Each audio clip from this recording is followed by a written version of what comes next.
رمضان آ رہا ہے گناہوں کی بخشش کے لیے، لیکن اس میں صرف بھوکے پیاسے رہنے کا نام روزہ نہیں، اس میں روزہ اس چیز کا نام ہے کہ انسان صرف اللہ سے اجر چاہے، اور جب اللہ سے اجر چاہے گا تو پھر یہ بھی نہیں کرے گا کہ آج تو روزہ بہت لگ رہا ہے، آج تو بہت پیاس لگ رہی ہے، آج تو بہت لمبا ہو گیا ہے، آج تو بہت ہی تھک گئی ہوں. اس طرح کی باتیں بھی کر کر کے دوسروں کو بور نہیں کرنا اور اپنا اجر نہیں گنوانا. کوئی پوچھے بھی کیسا جا رہا ہے تو کہے الحمدللہ، اللہ کا شکر ہے، کیونکہ اگر رکھنے کی توفیق ہو گئی ہے تو اسی پر الحمدللہ. اب ظاہر ہے کہ بھوک پیاس اپنی جگہ ہوتی ہے، لیکن اگر ہم اس کا تذکرہ کرنا شروع کر دیں تو وہ اور زیادہ بڑھ جاتی ہے، اس میں اور اضافہ ہو جاتا ہے. تقویٰ کے لیے سب سے پہلی چیز کیا ہوئی کہ ہر کام ہم نے اخلاص کے ساتھ کرنا ہے. تو رمضان میں جتنی بھی نیکیاں کرنی ہے وہ صرف اللہ کی خاطر کرنی ہے، ان کا تذکرہ نہیں کرنا، چرچا نہیں کرنا، شہرت نہیں کرنی، لوگوں کے سامنے بڑا بن کے نہیں دکھانا، بلکہ خاموشی کے ساتھ اپنی عبادت کرنی ہے. پھر اللہ کے رسول صلی اللہ علیہ وسلم کی سنتوں کو اپنانا. روزے میں آپ دیکھیے کہ نبی صلی اللہ علیہ وسلم کی سنت کیا تھی، آپ کا طریقہ کیا تھا، اس کے بارے میں جاننا ضروری ہے کہ آپ روزہ رکھنے کے بعد کس طرح، یعنی کہ کیا کیا کیا کرتے تھے. اب دیکھیے کہ ہم جب روزہ رکھتے ہیں تو ہم سوچتے ہیں اچھا ہم سو کے روزہ گزار لیں گے، ہم کوئی پروگرام دیکھتے رہیں گے، اسکرین پہ وقت گزار دیں گے. یہ صرف بھوک پیاس کاٹنا کا مقصد نہیں ہے. اصل مقصد یہ ہے کہ انسان اس بھوک پیاس کو برداشت کرتے ہوئے اچھے اچھے کاموں میں اور زیادہ آگے بڑھے، حتیٰ کہ دل میں کھٹک والی چیزوں کو بھی چھوڑ دے. یعنی روزے کی حالت میں جب آپ کو محسوس ہو کہ یہ کام کچھ سوٹ نہیں کرتا کہ روزے کے ساتھ میں سارا وقت ایسے شغل میں لگی رہوں. مثلاً اگر آپ اسکرین کھولیں گے تو کوئی ایسی چیز نہیں دیکھیں گے کہ جس کو دیکھنا حرام قرار دیا گیا ہے. مثلاً کسی مرد یا عورت کا جو سطر ہے، چھپانے والا حصہ ہے، اس کو دیکھنا حرام ہے، یہ آنکھوں کا زنا ہوتا ہے. اب آپ دیکھیے بہت سارے لوگ جو ہیں ایسی خرابیوں میں مبتلا ہو جاتے ہیں، خاص طور پر جب سے ہاتھوں میں پام پہ آ گیا ہے سیل، اور پھر ہر وقت 3G 4G اور اب تو 5G بھی اویلیبل ہو گیا. تو اس میں کچھ ایک کلک کی دیر ہوتی ہے کہ آپ برے سے بری چیزیں بھی دیکھ سکتے ہیں اور اچھی سے اچھی چیزیں بھی سن سکتے ہیں. تو شیطان ہم میں سے ہر ایک کے ساتھ ہے. بعض اوقات ہم ایک چیز دیکھتے ہیں، اس کے بعد ہم یوٹیوب پہ ایک چیز دیکھی، اس کے ساتھ کوئی ایڈ دیکھا، اس کو کلک کر لیا، وہاں سے ایک اور خراب چیز دیکھی، وہاں سے کہاں سے کہاں پہنچ گئے. جی اپنے آپ پاپ اپ ہو جاتی ہیں، اور پھر آپ اس کے شیطان جال ڈالتا ہے نا، تو وہ جال میں پھنس جاتے ہیں آپ. اور پھر تو لیکن اللہ تعالیٰ نے ہمارا ایک ضمیر رکھا ہے، ہمارے اندر سے ایک آواز اٹھتی کہ یہ ٹھیک نہیں. تقویٰ اسی آواز کو سننے کا نام ہے، اسی فیلنگ کو محسوس کرنے کا نام ہے، یہ جو اندر سے اٹھتی ہے کہ یہ ٹھیک نہیں کر رہی، تو ٹائم ضائع ہو رہا ہے. بعض اوقات ہم کہتے نہیں ہم تو اچھی چیزیں دیکھ رہے ہیں. اچھا بھائی، رمضان جو ہے وہ اسکرین پہ بیٹھنے کا نام نہیں ہے. آپ اچھے کام کرنا چاہتے ہیں تو زیادہ سے زیادہ قرآن پڑھیے، قرآن کی تلاوت کیجیے، قرآن کو سمجھ کر پڑھیے، زیادہ سے زیادہ ذکر کیجیے. ہر روز روزہ دار کی دن میں دعائیں قبول ہوتی ہیں، زیادہ سے زیادہ دعائیں کیجیے. دعاؤں کی کتابیں آپ کے پاس ہونی چاہیے کہ اگر خود سے بہت دعا کرنا نہیں آتا، بعض لوگ ہوتے ہیں کہ ان کو سمجھ نہیں آتی کیا مانگے کیا نہیں مانگے، تو قرآنی دعائیں ہیں، مسنون دعائیں ہیں، ان کے اردو اور انگلش ترجمے ہیں. اگر عربی بھی نہیں پڑھنی آتی تو انگریزی میں یا اردو میں ان دعاؤں کو مانگے. تو رمضان کے دن عبادت کے دن ہے، ٹائم پاس کرنے کے دن نہیں ہے، روزہ گزارنے کے دن نہیں ہے. پھر اسی طرح روزے کی حالت میں بہت باتیں کرنے سے بچنا ہے.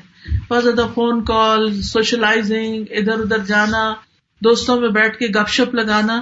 بعض لوگ دن کو تو نہیں لیکن رات کو جاگنے کی عادت بنا لیتے ہیں کہ لمبے روزے ہیں، چلے رات ٹھنڈی ہے، خاص طور پر جن ملکوں میں گرمی بہت ہوتی ہے تو وہ پھر دن کو سوتے ہیں اور راتیں جاگتے ہیں. راتیں جو ہے رمضان کی وہ بھی بڑی اہم ہے. اس میں پھر عبادت کی بجائے بعض اوقات لوگ مل بیٹھ جاتے ہیں، کھانے پینے کا دور چل رہا ہوتا ہے، گپ شپ کا دور چل رہا ہوتا ہے. تو اس سے بھی پرہیز کرنا چاہیے. رمضان میں فوکس ہونا چاہیے عبادت کی طرف. تو نبی صلی اللہ علیہ وسلم نے کثرت کلام سے بھی منع کیا، فائدے کی بات کی جائے ورنہ خاموشی اختیار کی جائے، اور خاص طور پر لغو باتوں سے بچا جائے، یعنی جو بے معنی بے مقصد باتیں ہوتی ہیں. رسول اللہ صلی اللہ علیہ وسلم نے فرمایا، روزہ صرف کھانا پینا چھوڑنے کا نام نہیں، بلکہ روزہ تو لغو، ہر بے فائدہ اور بےہودہ کام اور جنسی خواہشات پر مبنی حرکات اور کلام سے بچنے کا نام ہے.